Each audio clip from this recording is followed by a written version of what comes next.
Yeah, everybody, welcome to the 21st SGS Podcast, which we dive deep into crossroads of sustainability and digital transformation.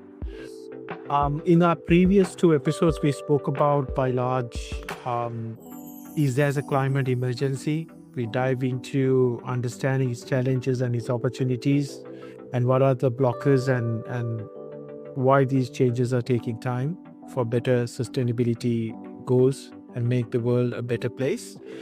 And then on the second episode, we spoke about 21st century is a science-led leadership, and we dive into more and more details of obstacles and blockers holding the climate response and climate emergencies. But today, I'm quite pleased to announce that we are coming to understand that these emergencies now needs to look at in a way how we're going to solve it. So we have distinguished guest Dr. Ravi Fernando is trying to further elaborate the opportunities that we have in hand. So we're going to start the topic with the current board leadership models, which is more towards how we get the new leadership to start thinking more dramatically, change their mindsets once again, and see what things that they can achieve, not just on a sustainability perspective, but starting with a very economic angle and how that economic angle can lead businesses to become much more financially sustainable, at the same time how they can become environmentally sustainable. So welcome back, Dr. Ravi. Quite excited to have you once again. Could you please explain the 21st century board leadership model, which is something which you are quite keen to understand with you?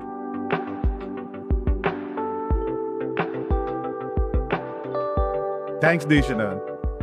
We have, as you very rightly pointed out, understood the challenges and the issues and the crisis we are facing, or the climate emergency. And now we are moving into what is this 21st century board leadership model, and what is it made out of? So firstly, I must give you a little background, Deshana, as to how this model came about. During the COVID period, I was able to read one of the most important books I've read in recent times. The name of the book is 21 Lessons for the 21st Century. And this was written by Yuval Noah Harari, the Oxford historian. And as I started reading the 21 Lessons for the 21st Century, I began to realize that here was a leadership guideline for people in whatever part of the business they are in to address the 21st century challenges. And the more I studied it, the more I was able to see a very, very concise and strategic approach to the 21st century leadership. And what I really did was to look at the 21 lessons and create a model with 6 modules to cover it. So let me start by first explaining why we need a 21st century leadership model. A majority of the boards in the world are populated by leaders who have experience in finance and legal matters. And unfortunately, they were not exposed to the climate emergency or some of the new emerging subjects that are out there. So this model is an attempt to help all these leaders catch up and be completely relevant in the 21st century. Right. So with that, that's how the model was made. And let me now go into explaining the model itself. So in terms of the model, I have really broken the model into 2 parts. One part titled the emergencies. And the reason I have done that is because the word emergency should trigger off an urgent action on the part of the board. Not a let's take it easy attitude, but a urgent action to respond to the emergencies. So there are 3 emergencies which need urgent action, and there are 3 disruptors which need strategic action at a board level. And my basic recommendation to any board is embed the 21st century board leadership model in your board agenda. And if you do that, you will comprehensively cover all the challenges that you're going to be faced with. So let me start with the three emergencies. The three emergencies that I have outlined here start obviously with the climate emergency. And by this time, board leaders should be able to answer the basic question of what is the climate emergency, what causes the climate emergency, and what should our company do in response to the climate emergency. And the first module basically outlines a strategic approach to fighting the climate emergency from within by initially understanding what are the carbon emissions of that company. Because until and unless we have the carbon emissions very well mapped out, there is no strategy we can induce or introduce to fight to reduce those carbon emissions. So we do a very good deep dive in the climate emergency module to understand the emergency of the climate emergency and respond to it by an aggressive reduction of carbon emissions and greenhouse gases that company is responsible for. And once we do that, we are able to be proactively and positively impacting the climate emergency as a company. The climate emergency is the reason and the key factor that lends itself to creating the other two emergencies that I have discussed. The second emergency, the climate emergency leads to, is the economic emergency. You know, sometimes we tend to look at everything in isolation, but this model is about looking at the connectivity of every one of these things. If the climate emergency impacts a company or a country or a nation, that will immediately set back its GDP and its economic growth and its economic development. So there is a indirect link of the climate emergency to the economic emergency, which is the second model in our 21st century board leadership model.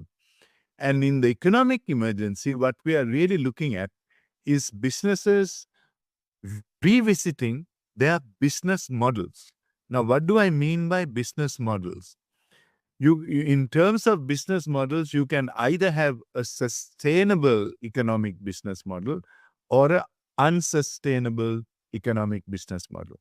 The economic business model that is sustainable will ensure that we cater to the simple definition of sustainability, which is have an economic growth model that does not harm the environment but contributes to social progress.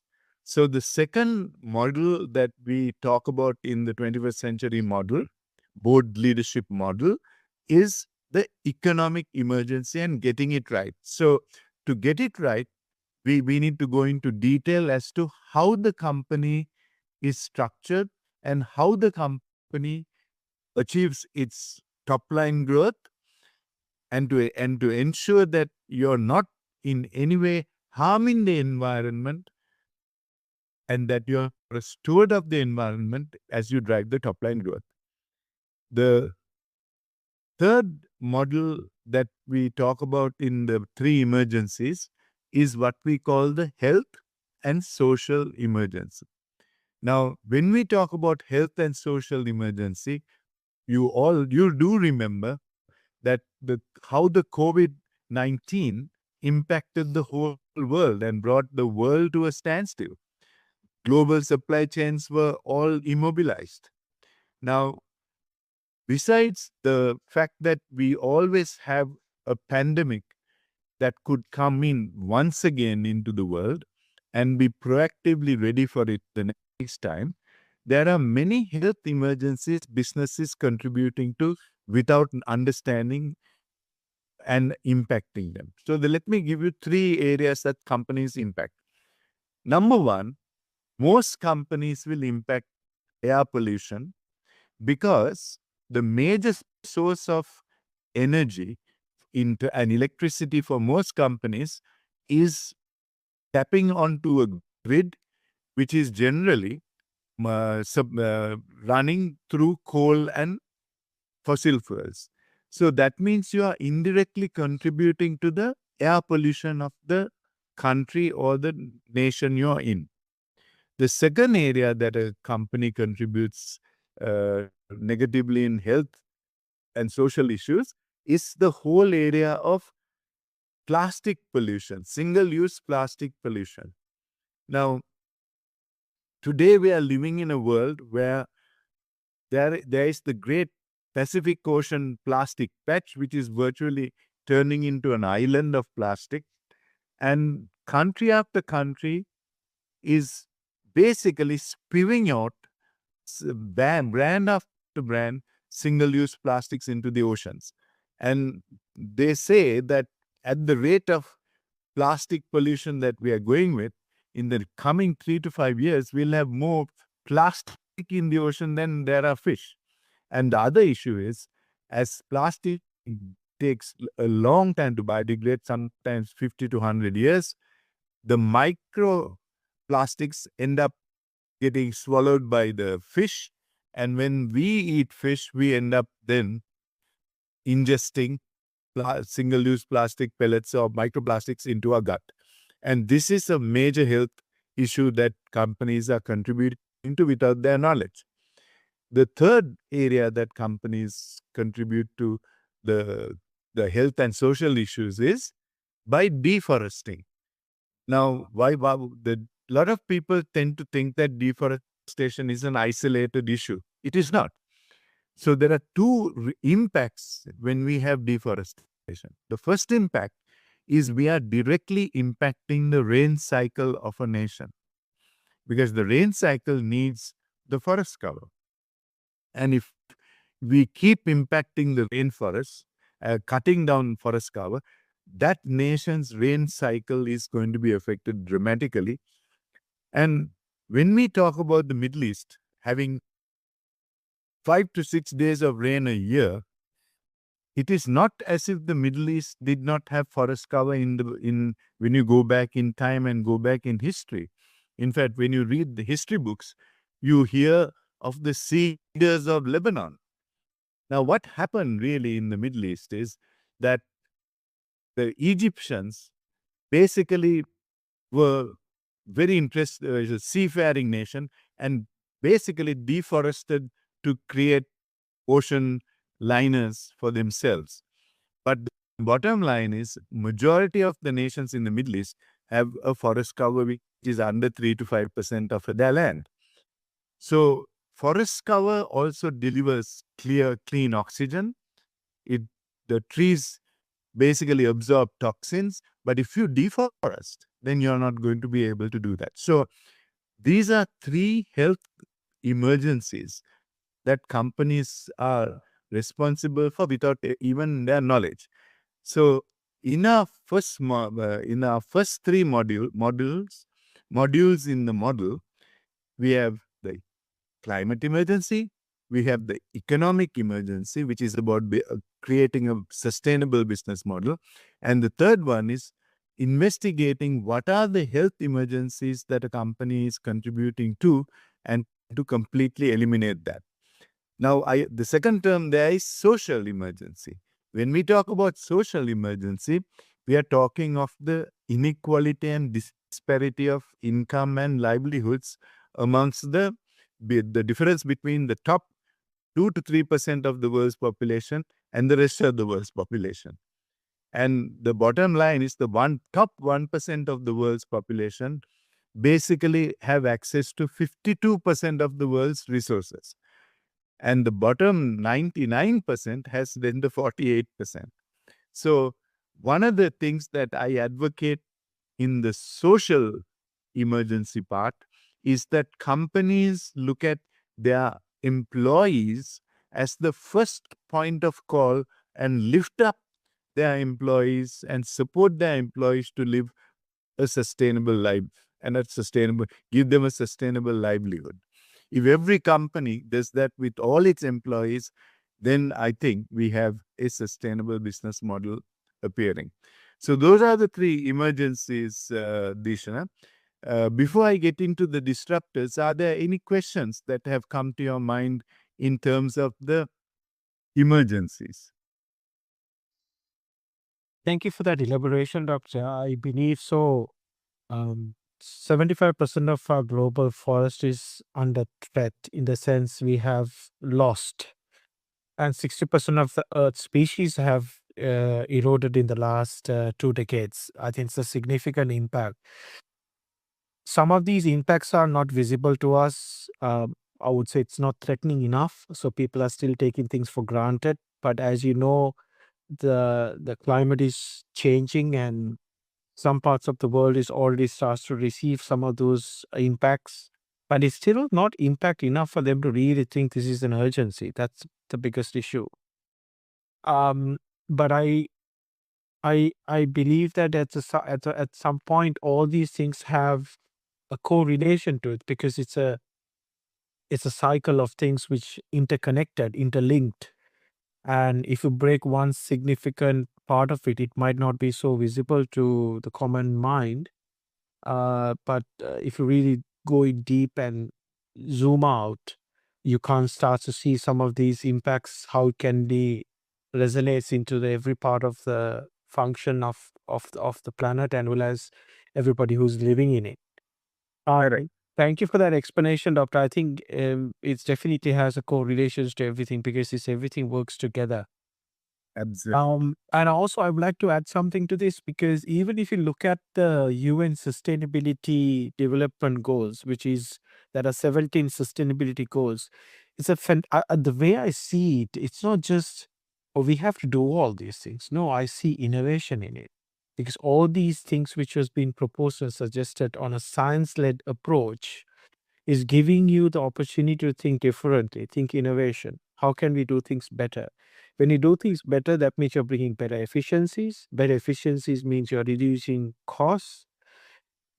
Reducing costs in the sense is the consumers are getting products and services at a lower cost. It reduces your inflation, and at the same time, companies are much more profitable. And then the great news is it's environmentally also feasible and encouraging.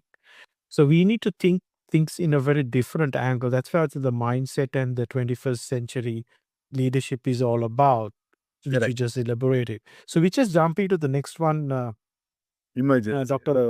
Yeah, the Disrupt. emergency. So if you can look at what are the in a quick note, what are the responsibility of the government, and what are those urgencies that they need to bring in, and Yeah. and also simultaneously businesses, and it canalized to family and individual level, because Yeah. everything needs to start at that level, because we cannot always put accountability for governments and businesses. Even individuals have a big role to play. So Correct. if you can just articulate how it needs to start. Yeah. The addition, I need to just complete the model by the first they're defining the three disruptors, because we completed the three emergencies, Dishana. Now I need to go into explaining the three disruptors very quickly. Now, the difference between a disruptor and an emergency is disruptors need strategic decisions to handle them. So the first disruptor in our board leadership model is technology disruption. And I think as you are an expert in technology and in AI especially, we know that today, a majority of the companies in Europe have embraced technology and have chief AI officers, whereas the rest of the world is lagging behind in terms of embracing technology.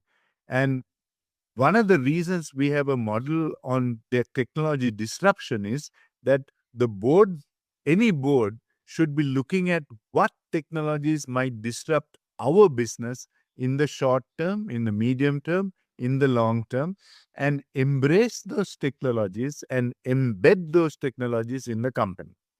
And being a board that is tech savvy is very important. I'm not saying that every board director has to be a technology genius, but they have to know what is happening in the technology space that can impact their business. So today there are so many new technologies, from amazingly developed solar technologies. There is technologies on uh, AI-driven grids that have come into play. Then we have water desalination technologies, precision agriculture technologies. And in technology disruption, we cover a whole gamut of these technologies so that company leaders can select which one they need to upgrade their business. The second one is in geopolitical disruption. Now, a majority of the courses in terms of MBA programs have yet not really brought geopolitics into the equation. And geopolitics is going to play a significant role in the future of any business, because geopolitics is today becoming an extremely vital cog in our strategic approach to business. So, what is the biggest change that we are seeing in geopolitical terms? The number one change we are seeing is the emergence of the BRICS organization, which are basically Brazil, Russia, India, China, and South Africa. And they have virtually created a Southern Hemisphere um, uh, organization that basically is almost a competitor to the Northern Hemisphere organizations, which are like the US and the European Union. And the BRICS organization, until last month, expanded its membership from just 5 countries. And now it's already having a membership list of about 16 countries. And as at today, I can say that the BRICS economic influence has overtaken that of the US and European Union. So, understanding the emergence of BRICS and navigating the whole BRICS organization and its impacts is going to be a key element in geopolitical management. The last element on the model is the governance disruption. And governance disruptions are where companies make decisions where they put the term profit before planet or profit before people. So let me give an example of profit before planet.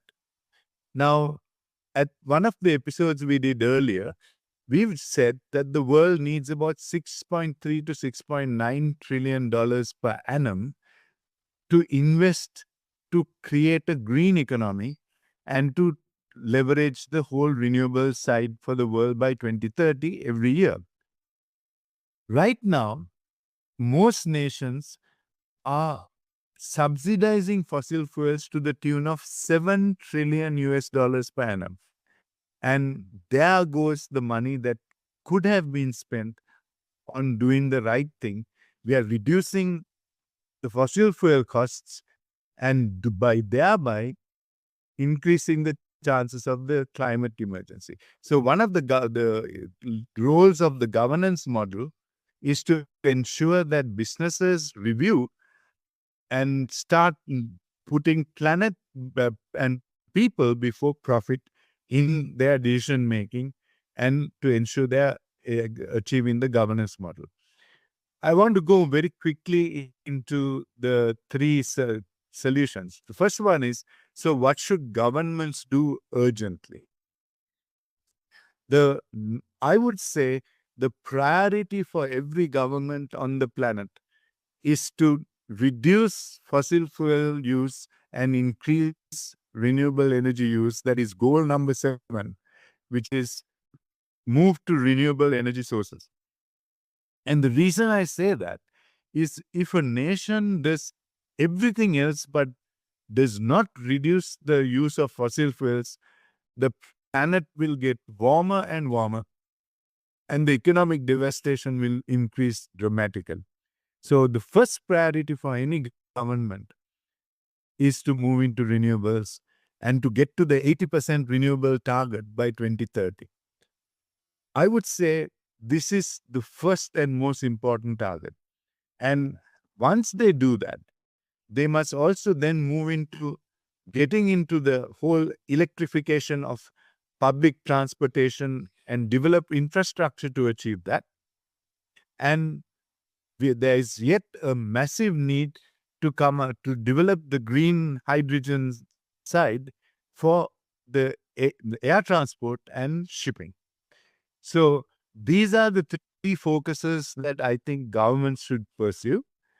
Businesses should basically also move into 100% renewable energy from using fossil fuels, and also look at moving to at least 70 to 80% of their logistics in transportation, land, shipping, and air transportation to start moving into the renewable sources, which are now becoming developed.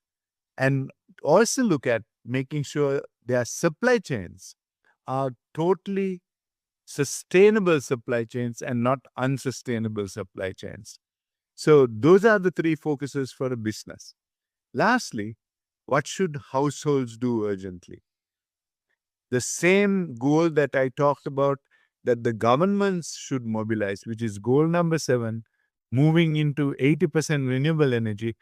I think every household should do the same to seriously embrace renewable energy for their homes with rooftop solar or whatever renewable source that is available in that country.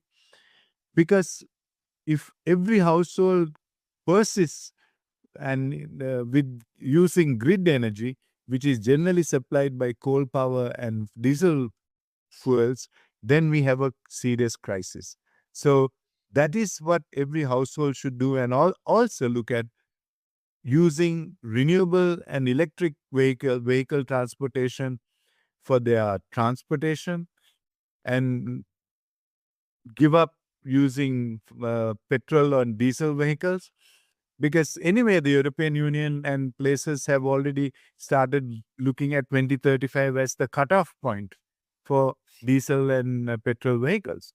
And the other one a household should be focused on is stopping the use of single-use plastics. So this is just a snapshot of the board leadership model. In summary, there are 3 emergencies: the climate emergency, the economic emergency, and the health and social emergency, which need urgent responses from the companies, governments, and people. And the next 3 are the 3 disruptors, where we look at technology disruption, geopolitical disruption, and governance disruption. And this framework is what I strongly advocate every board to have embedded in their strategy, and to ensure that these are board agenda items as we move into solving the 21st century challenges. Thank you for that elaboration, Doctor. I think solution, funding, and execution is the key. Based on what you just spoke, most organizations, governments, and individuals need that support with a proper guidance. Correct. If you don't give the proper guidance, sometimes people will not know, and there's a lot of confusion happening among the leaderships, among governments, among individuals. What is this sustainability is all about, and where that saving needs to come. I think the small steps will take big leaps, and it's compounding. So organizations needs to take small steps without just trying to make significance, and some of the changes which is happening now, even oil and gas companies can start. I mean, they are already start investing on renewable energy implementations and sources and etc. And governments can reroute some of their budgetary requirements for sustainability initiations, grants, green financing.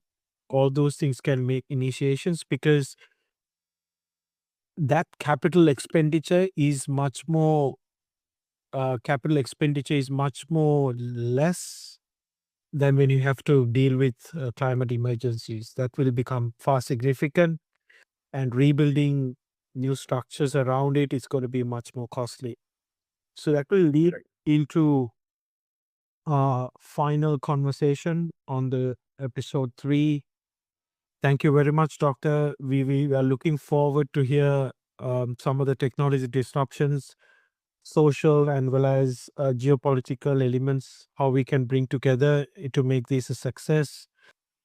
We are not just going to talk about the problems that we have in hand. We are not just blaming anyone for the problems which was been already in existence, but we're trying to see how we can all work together, provide necessary information and find solutions through AI, and also how we can help these organizations to make that change and become much more profitable, and also to become more sustainable in their endeavors. So that's what we wanted to achieve out of this. That's our objective. And Correct. once again, Doctor, thank you very much, and I'm looking forward to seeing you once again on the episode 4. Thank you very much, Vishnu.